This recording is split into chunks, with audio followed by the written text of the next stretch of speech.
With me now is Ken Gray. He's a former FBI agent and lecturer at the University of New Haven. Good morning, and thank you so much for being with us. So as we begin to get a fuller picture of the suspect and we learn new details about the attack, what is your sense of how well planned this was and how this person was able to pull it off, at least at this point, we know on his own? Yeah.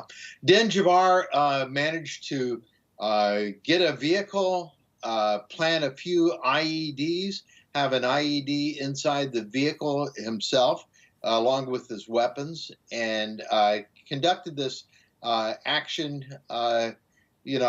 without any problems. So he successfully conducted a vehicle ramming attack, which does not take a lot of sophistication, but nonetheless, he was able to carry this out and have devastating effect.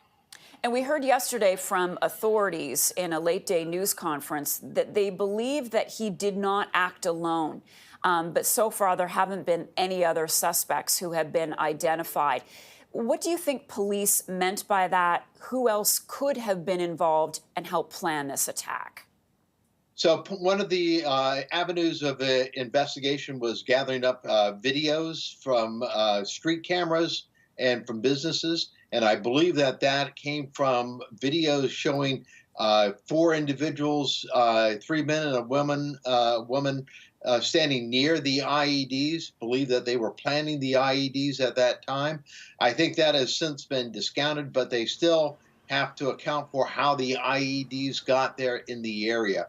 And so either Den Jabbar himself planted those and then went and got in his vehicle elsewhere, or else somebody else planted those IEDs for him while he was preparing his attack. There are a lot of questions right now about how well New Orleans was prepared in terms of their safety plan.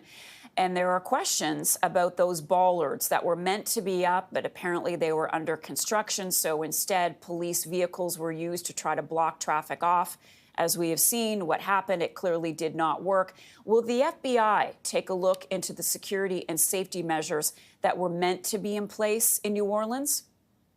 And so I don't believe that will be within the scope of the investigation for the FBI. What you're referring to as bollards are flapper plates, and those flapper plates were not coming down, and so they were stuck up in position.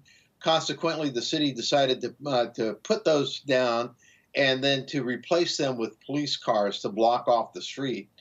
In this case, Den Jabbar drove around the police car up on the sidewalk and got into the French quarters and did his devastating attack.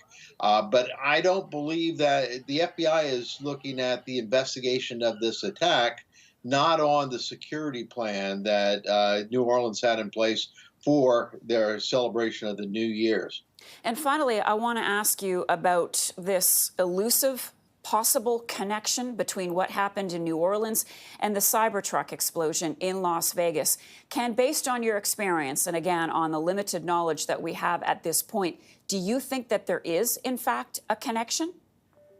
I believe in following evidence, and so far there is not any evidence there to suggest that the two are connected, other than the fact that both vehicles were rented through the same online rental agency, Turo. But absent that, there is nothing to show the two are connected yet. There was a clear attempt by Den Jabbar to show that his act was in support of ISIS. He had a flag mounted on the back of his vehicle. In the cyber truck explosion, there was no such attempt to claim credit for ISIS. Ken Gray, thanks so much. Ken is a former FBI agent, and he's a lecturer at the University of New Haven.